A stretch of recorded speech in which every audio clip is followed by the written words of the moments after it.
Lorian. Hi, how are you Good. How are doing? you? Welcome back. Yeah, happy to be here. Well, all right, we are recording this time. I can tell. Good deal. To anyone who is tuning in for our identity crisis webinar, welcome. We're so glad you're here. For those of you who are watching the recording later, we're also so glad you're here to get this information. I've been speaking to Lorian here, who is one of our caregiver advocates. And in a second, I'll let her introduce herself, but I just have to brag on her for a few minutes. Her caregivers who she serves here at Steady just rave so much about her, and she has had such amazing outcomes with her caregivers. We are just really grateful to have her. Last week, she was here speaking on grief and some of the different types of caregiver grief. And that webinar recording is available. Even if you didn't sign up for the webinar, we can get you access to that if you would like it. And yeah, today we're talking about kind of this loss of self or this identity shift that a lot of caregivers have. But before we jump into that, Lorianne, do you mind introducing yourself and giving us a little background again on your professional and your personal experience with caregiving? Yeah, of course.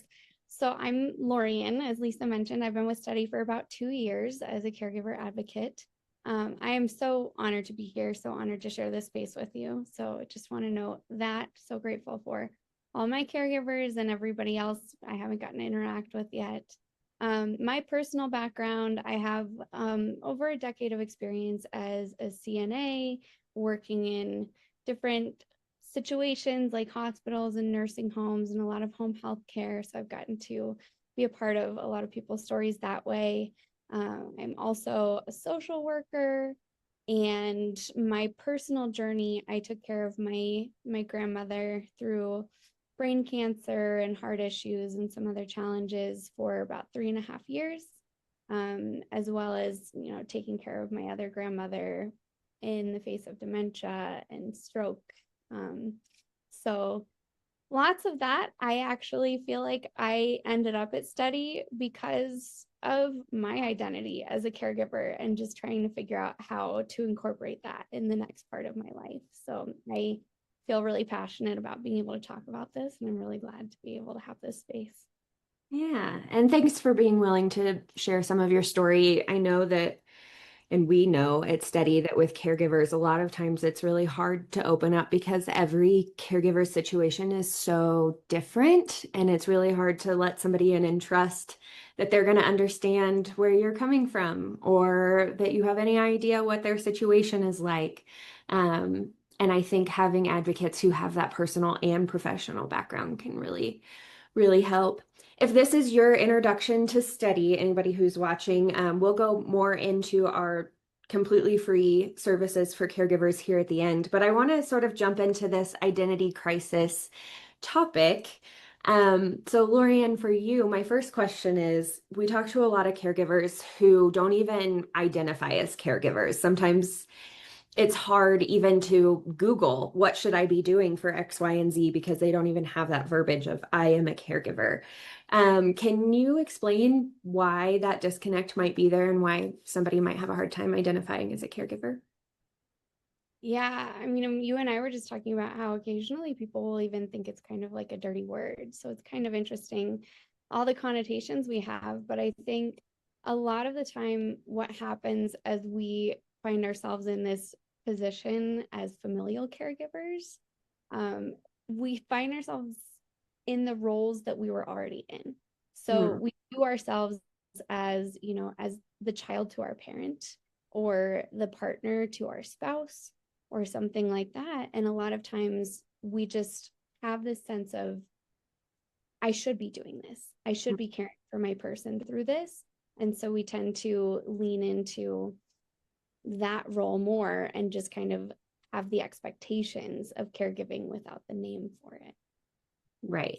It's like we were just talking about an article that I think you'll reference later, but it's like this, I'm just the daughter, so this is just what I do to step in. It's never like, oh, now I'm a caregiver. What does it mean for caregiving to become such a big part of someone's identity, whether they have that verbiage of caregiver or not? I think kind of having it become a part of your identity a lot of times happens slowly. Mm, Or diving into being a caregiver, it's something where we don't necessarily know the full scope of something when we're getting into it. mhm. For example, if you're a dementia caregiver, it might be something where the losses start off small. I think a lot of us can relate with not recognizing that it's dementia at first. On top of that, we might just have some frustrations with the behaviors we're seeing. Or if there's a big event, like you have a stroke or you have cancer or heart attack or something like that, there may be a hope that things get better. So a lot Mm, of times there can be some denial or some cognitive dissonance about what the reality is, mhm. which it might just feel like we're doing what we're supposed to be doing. We don't have a choice, or even we're kind of thrust into survival mode. So sometimes it's even just we're swept off our feet, even trying to catch our footing. Sure. Uh, so, but as you keep going through the caregiving journey, it's not something that you can turn off. I think a lot Mhm. of caregivers, regardless of the situation that they're in, whether they're there with their loved one 24/7 or whether their loved one is in a facility somewhere and they're managing care that way, still something where you're thinking about it 24/7. Yeah. And there isn't any going back to who you were before. And it's, I don't know, it's Yeah. also individual, like you mentioned. Yeah, as you're sitting here talking, the word that's coming to my mind from like a professional setting is scope creep. It's like you're asked to do this one thing one time, maybe go to a doctor's appointment, or it becomes clear that the person you're caring for needs help with one specific task, but you don't know the extent of it yet. But because you are the person in their family that feels like they just need to step up to the plate, it can, I imagine it's hard to keep track of that scope creep. It's like this one thing turns into two things, turns into 10 things, turns into a couple of years down the road. This has really expanded into for what a lot of people can be a full-time job, on top of the life that they're already living without ever making that conscious decision that you're adding a full-time job, right? Yeah, that's a really important point to note. And I think a lot of our caregivers will relate with the fact, you're kind of bringing up like you're the person who jumps in and you're going to do that. And a Mhm. lot of the time when you are in this position, regardless of whether you have other people around, a lot of times our caregivers are the primary person. Yeah. Things usually get spread evenly between people. And I think that that's part of what then affects this identity component, because even say you're one of three kids but you're the one caregiving and your siblings are saying, oh well, it's my parent too, but they don't understand what it's like to be, day in day out in everything. And I think at that same time, when you face losses, it becomes that much more compounded because um you everything changes for you. Hmm. For someone else, they go to a funeral, they can move on, their lives don't look fundamentally different. Hmm. Yeah. I think that's a good transition. So you've used two different phrases that I would love for you to explain. That is role conflict and role strain. Can you tell us a little bit about what those two things are and how they play out for caregivers? Yeah, I mean, those are terms that we use in social work. Role conflict can be incompatible demands that you face between roles. Like someone first getting into caregiving might face a challenge trying to navigate caregiving and work, or you might be facing challenges with family dynamics or with relationships. And so it's kind of just the conflict that you face between roles as you're navigating all this. Mm. And role strain is the incompatible demands that happen within a single role. Okay.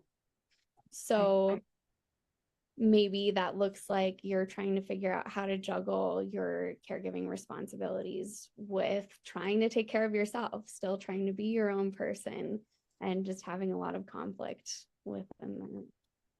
Yeah. Going back to that scope creep thing, it's almost like you start a new job, you have a job description, this is what you expect, and then you show up and on the first day they add just a little bit, and then the next week they add a little bit, and then 3 months in, you're like, my job looks completely different. The workload has doubled. It looks completely different than what I signed up for. But with this, there is no job description to look back on. It just happens, over time. So feels like something that a lot of caregivers could probably identify with for sure. In that, so as caregivers are facing this role conflict, role strain, trying to integrate caregiving with their life at whatever pace it's happening to them, how does that addition of a caregiving role lead to the loss of parts of yourself as a caregiver that once felt important? I think you make a really good point about the snowballing and Yeah. how kind of play into things. There are so many different ways where maybe we step in and we don't understand what things are going to look like ultimately as we continue down the journey. There is no roadmap for it, so we don't. But there are so many things that make that challenging. Over time, you can lose things such as time or energy or ability or priorities. Maybe you lose connection to relationships or things that you did before. And I think along those same lines, what can be tied into that is really secondary losses.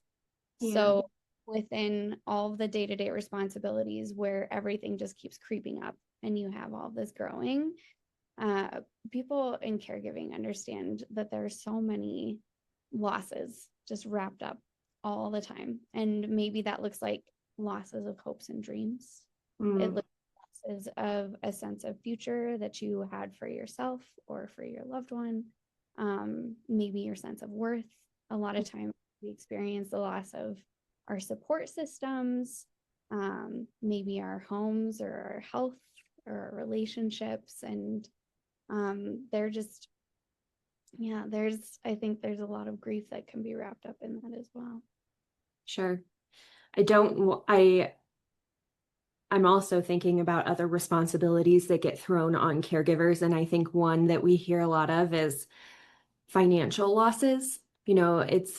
It can be easy to get in the slippery slope of covering something here or there, but before you know it, the person you're caring for might not be able to either contribute financially like they used to, or be able to take care of themselves financially, and you end up being the person in that role too. I think that can be a big one to keep track of as well. Mhm. Um, okay, so as all of this is happening, I guess maybe, and tell me if you agree with this, the way to summarize this first part of this webinar is like having this awareness of the scope creep of caregiving, and the awareness of what parts of your identity are susceptible to kind of slipping away. Later in this webinar, we're going to talk about practical ways that we can hold on to our identities, that we can invest in ourselves and that kind of thing. But the caregiving part doesn't really go away. As people are experiencing these secondary losses, this scope creep, how do you see that in your caregivers kind of shifting their relationship with the person they're caring for? Mm. How does that Yeah, impact the caregiver and I guess also the loved one that they're caring for? I think that that's a really, really significant thing where you can face role reversal as a familial caregiver. We might have something like um, a parent child relationship, and we can feel like that flips, Mhm. um, where parents don't want to be treated like children, and children can be grieving the loss of advice or emotional support from their parents, but you come in, you start feeling like you're the parent, they're the child, and so trying to navigate that. Or with your partner, like you might as a spouse miss the loss of your relationship, or your lifelong connection to your person. This is often when we're caring for people, if it's our parent, they've been present our whole life, or as our spouse most of our lives. So there's the significant role change.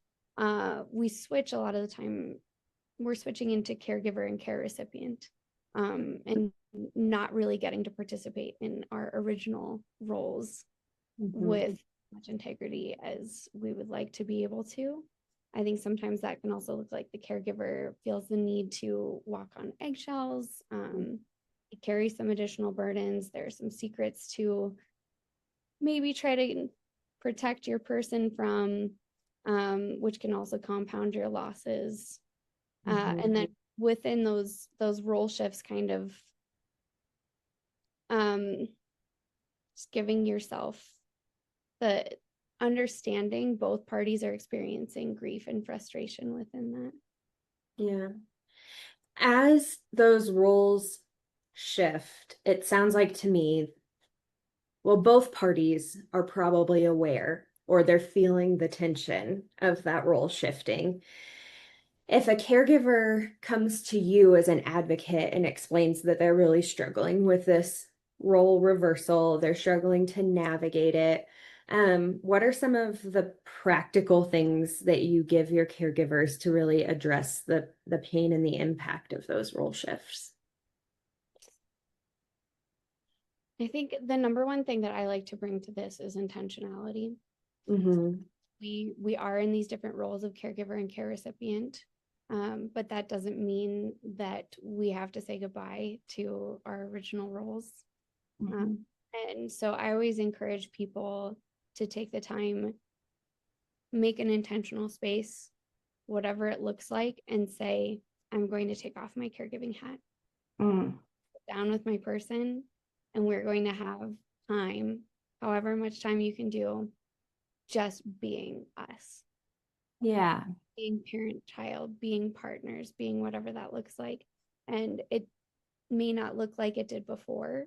You may not be able to um, have the same conversations that you did, have that same level of connection. And I think it's important to be able to grieve that as well. But I think in the midst of all of that, finding the connection and finding the joy, um, say sitting there together looks like you just look at each other.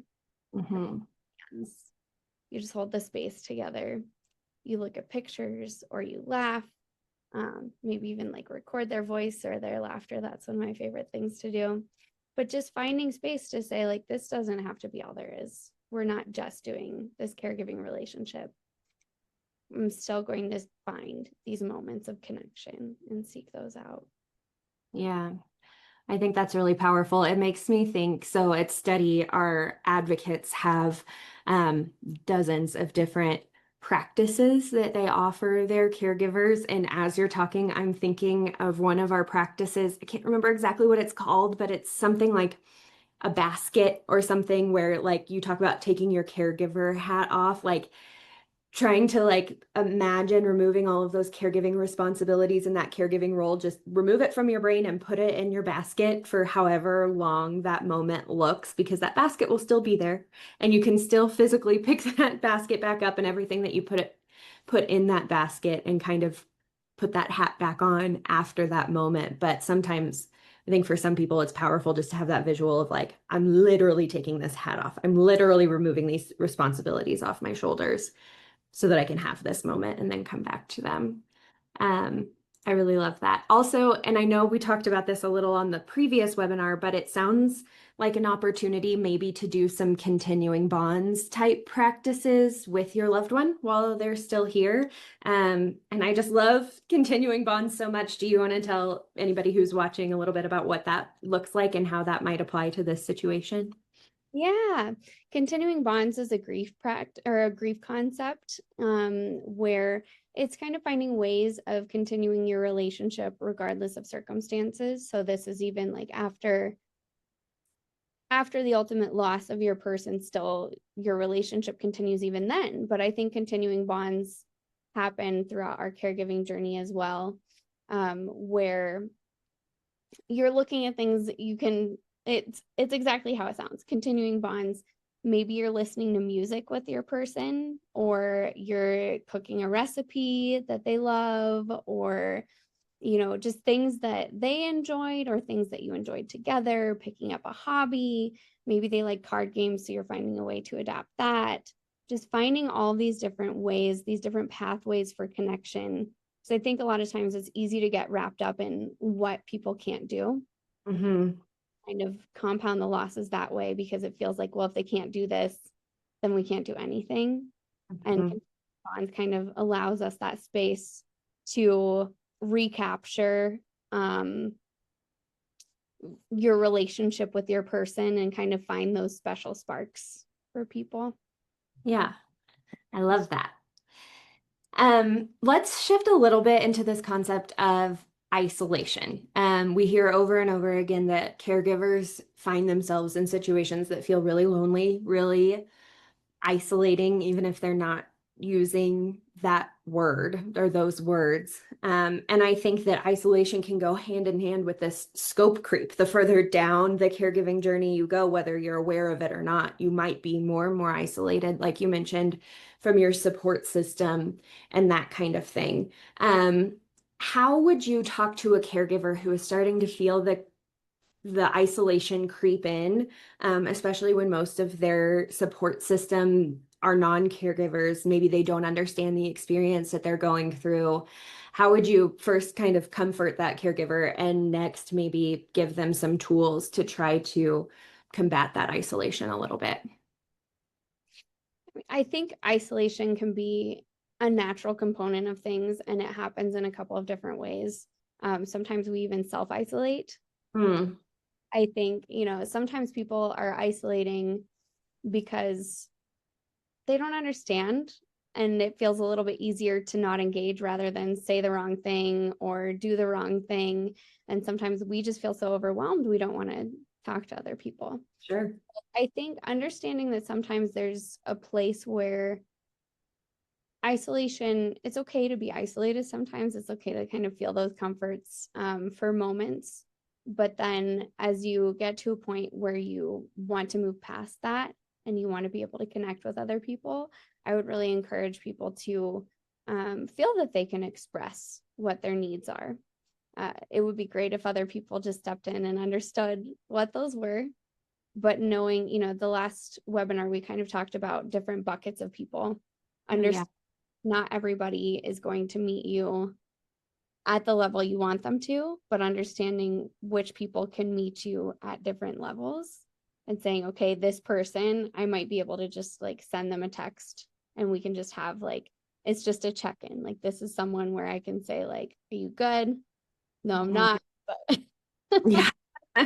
maybe there's someone where you can, really get into things, or there's someone where you could say, like, hey, I am having a hard time with all the different facets of like my identity looks like being a cook, being a medical expert, being POA, being all this stuff. Can you come clean my house?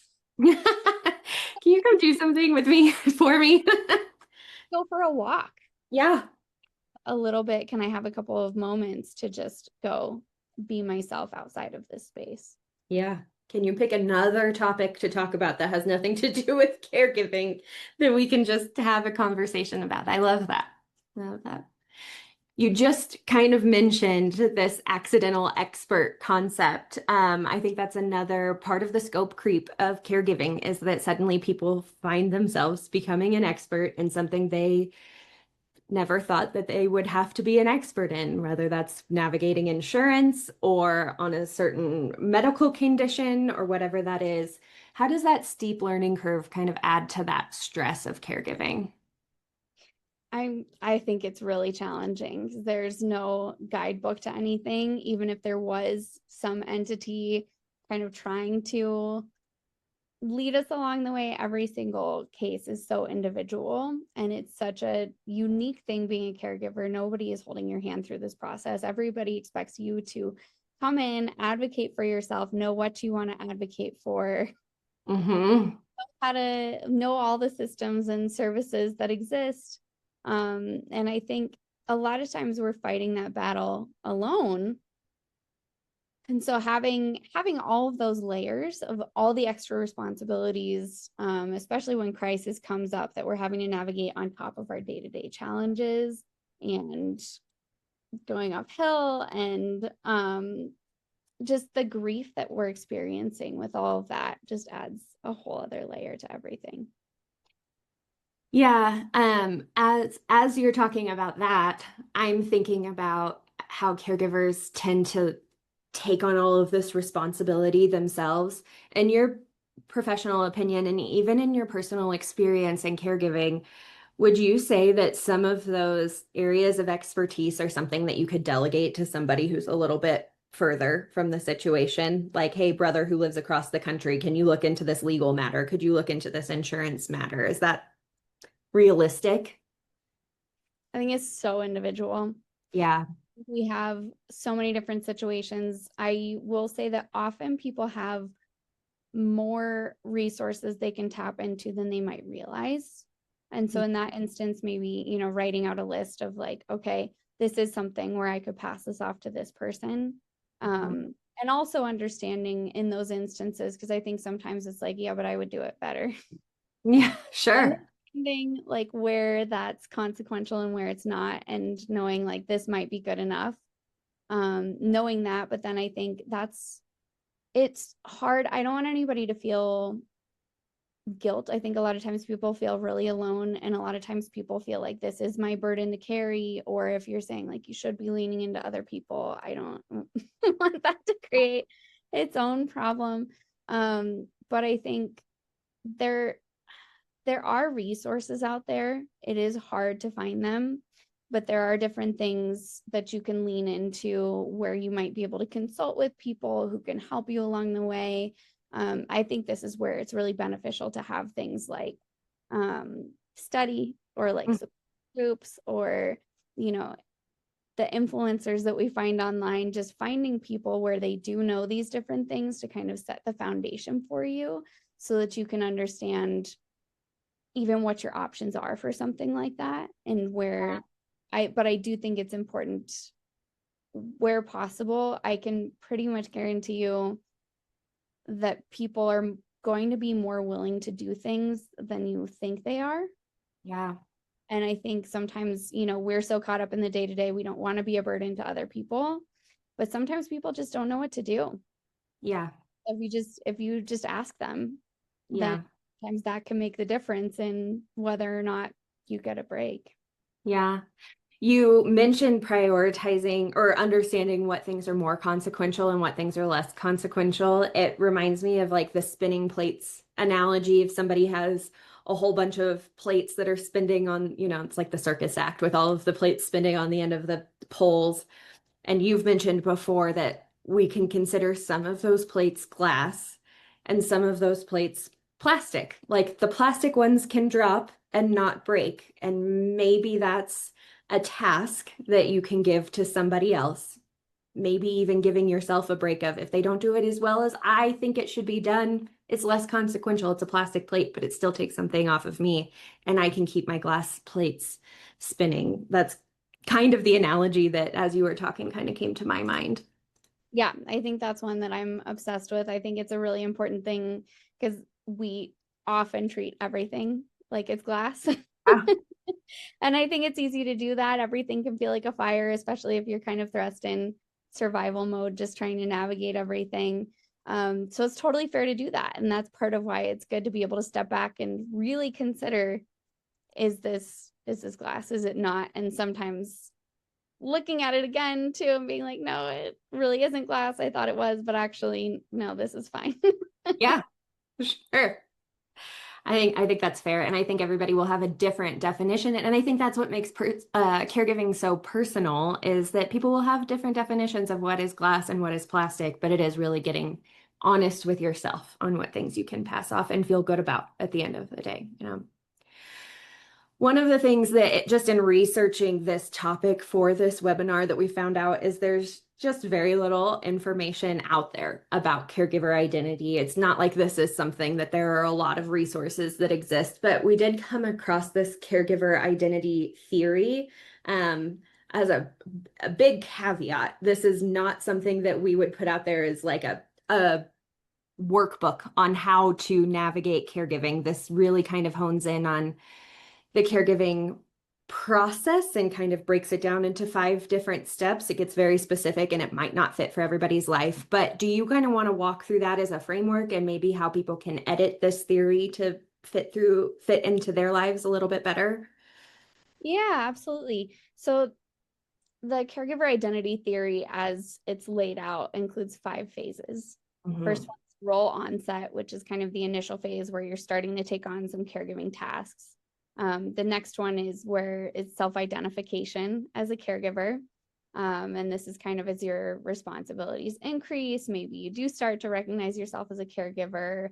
Maybe that's alongside your other pre-existing roles. And then the third phase is when care needs increase. So the demands are getting more significant. Um, they might impact your other roles, and it can be a shift in your identities where caregiving really becomes the central thing in your life. Hmm. Four is kind of thinking about the possibility of like a nursing home or facility placement, and what that might look like as the needs continue to grow. And maybe that's a space where you're reevaluating your own needs and your own identity. And then the fifth phase is relinquishing that primary responsibility where your loved one is moved into a care facility, and maybe it's not your day in day out 24/7 I can't leave the house kind of Hmm. situation. Maybe it offers some opportunity to reclaim some of your previous identity. But within all of that is like you mentioned, really important to recognize that every single journey is so individual.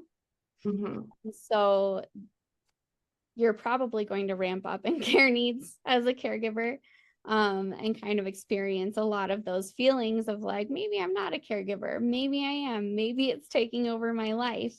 Hmm. And you may know quickly that you want to look into having your loved one in a facility, or you may be very sure that you want to have them at home Hmm. eternity. um, Hmm. and just, I think within that, it's really important to acknowledge that whatever path that you choose is not something that you're choosing lightly. Yeah. Something where, I know there can be a lot of anguish involved in trying to determine what's best. Um, there can be a lot of visiting, revisiting, and just continuously trying to navigate and hold that decision. And I think it's really important to understand within all that whatever path you choose doesn't diminish your identity, it doesn't diminish your care. And I think it's really important for you to feel like you can trust yourself with an understanding that you are pursuing your best for your own situation.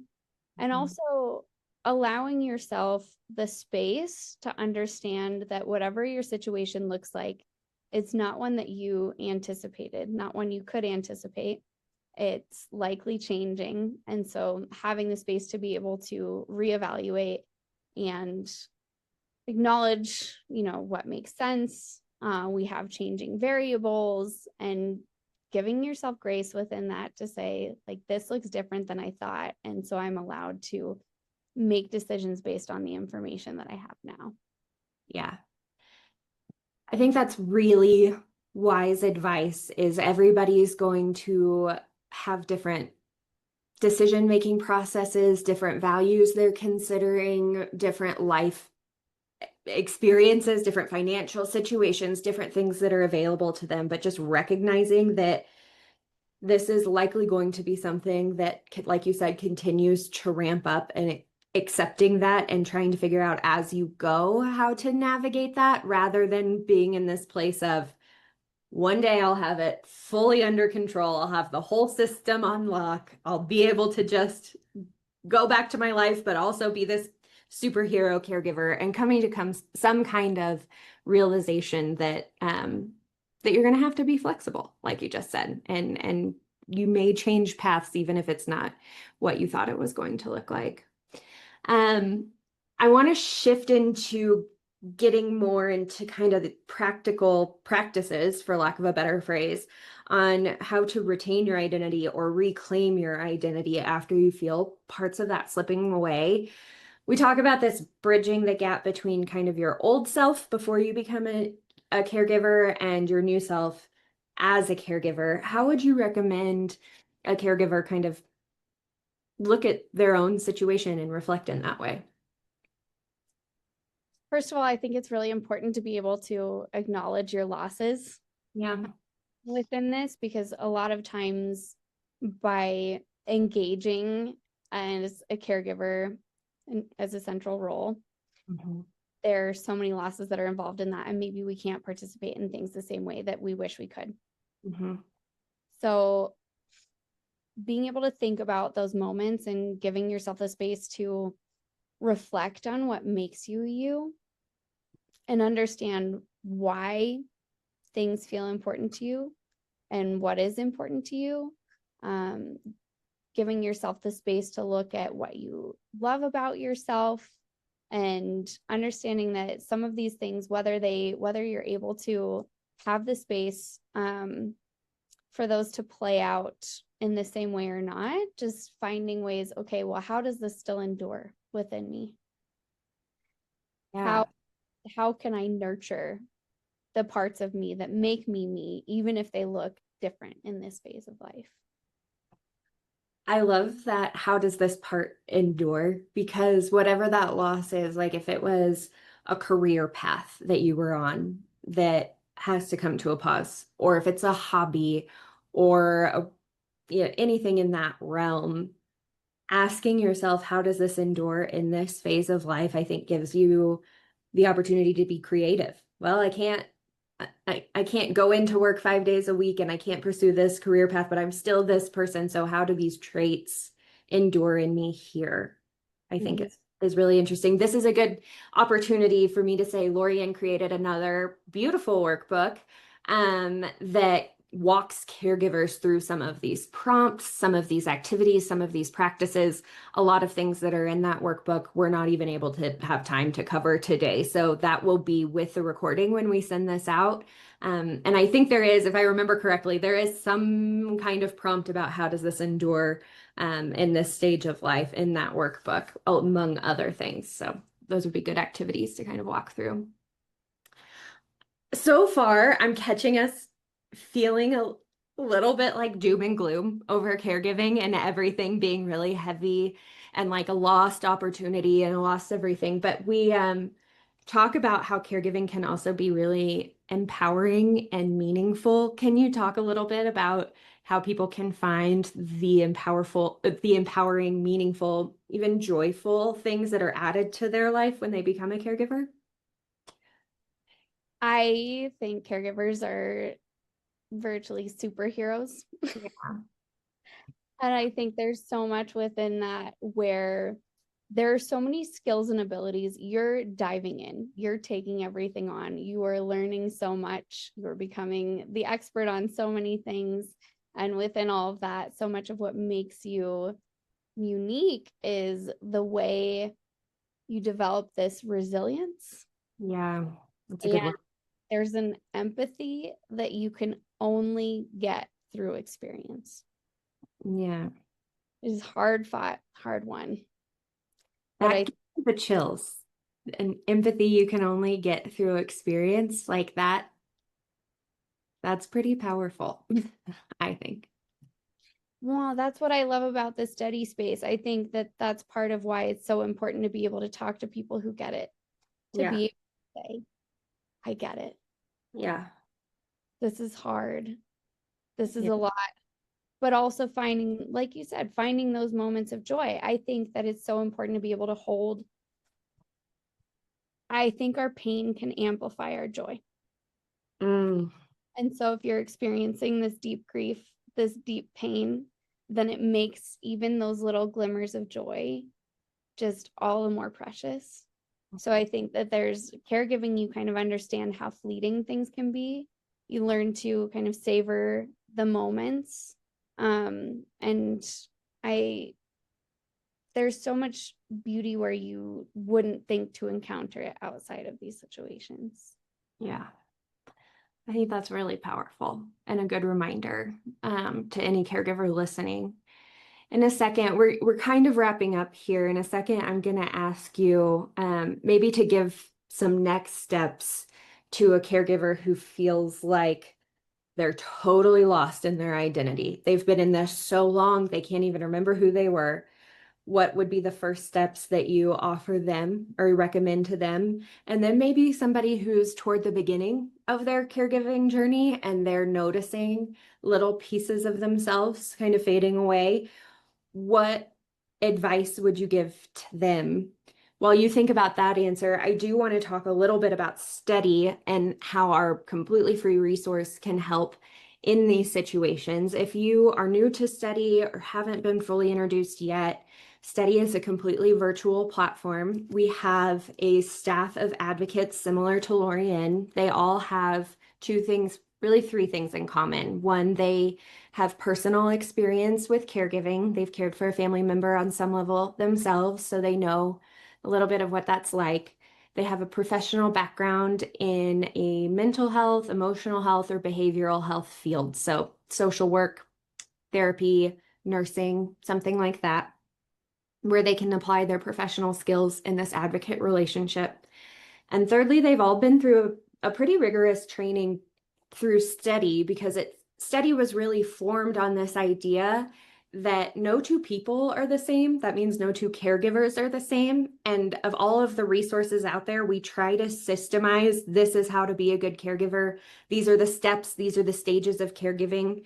But we really take a step back and say, everybody is approaching this differently from a different life experience, from a different set of values, different faith backgrounds, different socioeconomic backgrounds, different personalities. You have some people that are just want to go and attack challenges head on all the time. You have others that are a little bit more reserved and everything in between.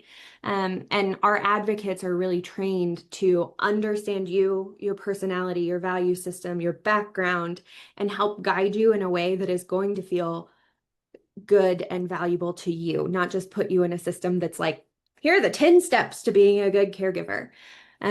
Study is completely free to sign up for. When you are added to Study, you also get access to a community, our library of resources that we have. But the main thing is matching with an advocate like Lorianne, where you can meet over video calls, chat over messaging in our app, and really get that one-on-one support, emotional, mental health support that so many caregivers don't have access to. So I really encourage you to check it out.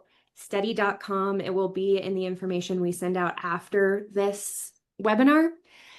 Right now, we are on a short wait list. We've had an influx of caregivers come in recently, which is amazing, and we are working hard behind the scenes to make sure we have capacity to serve everyone. But I would encourage you to get your name on that list as quickly as possible so that we can match you as quickly as possible. Okay, so now that I've done my little Study plug, back to the caregiver identity. What next steps would you recommend to somebody who is so far in caregiving they feel like it has consumed their entire identity? I think, in some ways your questions of like just getting started and being in the midst of it are similar. I Sure. think number one thing that I would ask people to approach with is intentionality. Mhm. The first step that I would take, as we've already discussed, is giving yourself the space to acknowledge your losses Mhm. and be able to understand that they're very real. Mhm. And I think, giving space to that goes a really long way. Yeah. Then I think a lot of times it's really easy in these situations, especially depending on how the losses snowball, to find yourself in survival mode. Mm. And so you're just wrapped up in that, just trying to survive the day to day. And I think with that, we can become a little bit of a victim to our circumstances and we can end up feeling very helpless. So that's part of where being able to disrupt that and tell yourself, like, what I'm going through is hard, what I'm going through is real. And here's how we can continue to approach this. I think that being able to find ways of bridging your old self with your new self can be Mhm. really important. Take a look at your core values.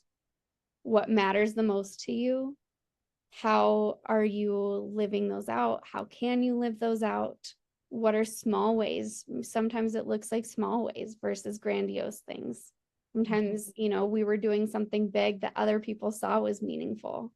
And that's maybe not the stage we're in. It can be a quiet life being a caregiver. So being able Mm. to celebrate yourself and understanding what you're nurturing, I think can be a really, really valuable thing. And letting that come to life. In within all of this, the most important thing I would say you could hold on to is, just because it takes a different form doesn't mean that it has less meaning. Yeah, I love that. I think that's really good advice and kind of leads into my last question. Like, if you had one piece of encouragement or advice to leave our audience with, what would it be? So, for anybody who doesn't know, my name is from Lord of the Rings.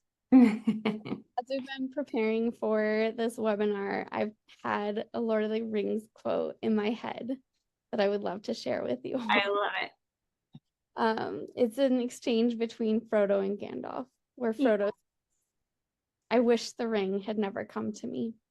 I wish none of this had happened. And Gandalf says, so do all who live to see such times, but that is not for them to decide. All we have to decide is what to do with the time that's given to us. I think looking at caregiving is even gonna make me emotional. I know, I was tearing up a little bit as you were saying it. But I think, just being able to allow yourself to be in this space of acknowledging this is not the story that I would have chosen. Mhm. I maybe wish things could be completely different from this. Mhm. That is a completely fair, valid thing to feel. Mhm.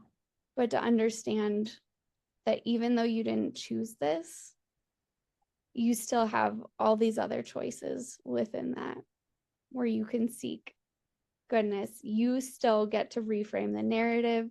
You get to choose how this story plays out, how it looks. And I think that's one of the greatest powers of caregiving.